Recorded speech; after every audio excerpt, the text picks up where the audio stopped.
تو زبیر صاحب کی ویڈیو جو کہ وائرل ہو گئی ہے اور اس کے اوپر سوشل میڈیا پہ ایک ہنگامہ مچا ہوا ہے، میں چاہوں گا کہ اس کے اوپر بھی بات کی جائے. اس ویڈیو کی سرکولیشن نے بہت سارے سوالات جو ہیں ان کو کھڑا کر دیا اور بہت سارے ایشوز کو کھڑا کر دیا. ایک تو یہ کہ یہ معیار جو ہے اس طرح کی چیزیں جو ہیں وہ ایک ہونا چاہیے.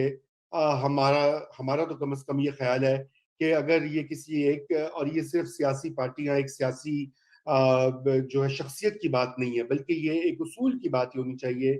جہاں تک میری ذاتی رائے ہے کہ یہ جو پرائیویسی کا رائٹ ہے جو یہ وائلیٹ ہوتا ہے، اس کے اوپر بھی گفتگو ہونی چاہیے. لیکن بہرحال میں آغاز کرتا ہوں آپ سے. سولنگی صاحب آپ ذرا اس کے اوپر اپنا ویو دیں اور پھر ہم اپنے دونوں پینلسٹ کی طرف جاتے ہیں. جی میرے خیال میں آپ بتا چکے ہیں یہ جو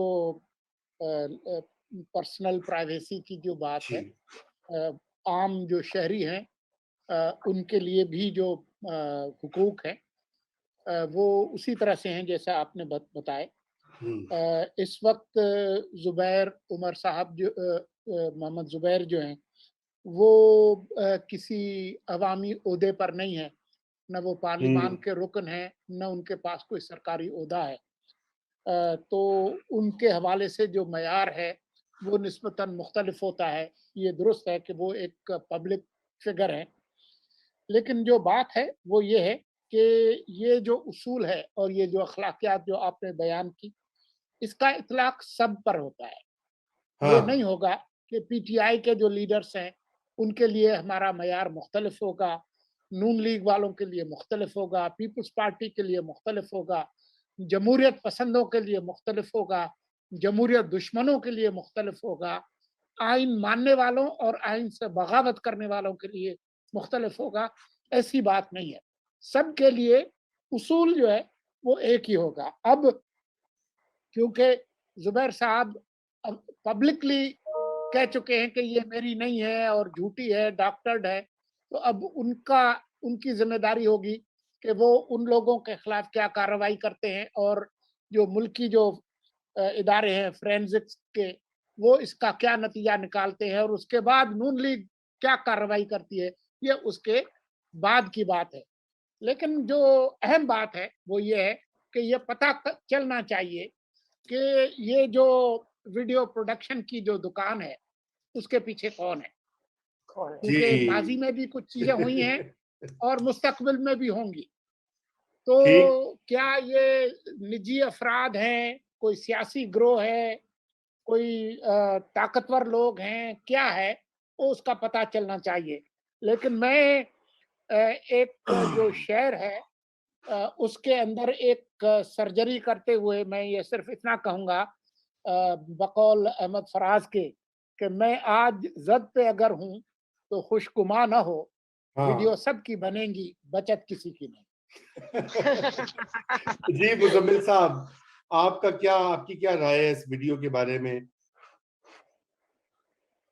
میں سمجھتا ہوں کہ یہ درست ہے کہ یہ ڈیبیٹ آج سارا دن رہی کہ اگر یہ کسی انٹیلیجنس ادارے نے بنائی ہے تو وہ انٹیلیجنس ادارہ کون سا ہو سکتا ہے. تو بہت سے دوستوں کے ساتھ اور بہت سے اس پر بات کرنے کے بعد ایون شک لوگوں کا بنا جو غیر وردی حساس ادارہ ہے وفاقی حکومت کا جو وردی والا نہیں ہے اس کی طرف ہے. شک آئی بی کی طرف ہے اور یہ آئی بی کا سٹرنگ آپریشن ہے اور ان کا یہ خیال ہے کہ آئی بی کا سٹرنگ آپریشن ہے. اور چونکہ زبیر صاحب بھی کہیں نہ کہیں برج تھے بٹوین نواز شریف اینڈ باجوہ اور ماضی کی ان کی ملاقاتیں پھر 2-3 تو آن ریکارڈ ہیں اور ابھی بھی کوئی بات چیت چلنے کی، تو یہ باجوہ صاحب کو اس کا پینلائز کیا گیا کیونکہ جو مفاہمت کا اور حامی ہے اس کو عمران خان کی گورنمنٹ نے خاص پینلائز کیا ہے، مزاحمت والوں کو کوئی پینلائز نہیں کیا. مطلب عمران خان کا ٹارگٹ شہباز شریف ہیں، خواجہ آصف ہیں، رانا تنویر ہیں، زبیر صاحب بھی مفاہمت کی وجہ سے ہیں. ہر وہ بندہ جو مفاہمت کا حامی ہے وہ ٹارگٹ نمبر 1 ہے اور جو مزاحمت کا حامی ہے اس کو کھلی چھٹی ہے، چاہے وہ مریم نواز ہوں، چاہے اور جاوید لطیف ہوں، چاہے اور لوگ ہوں. تو میرا خیال ہے یہ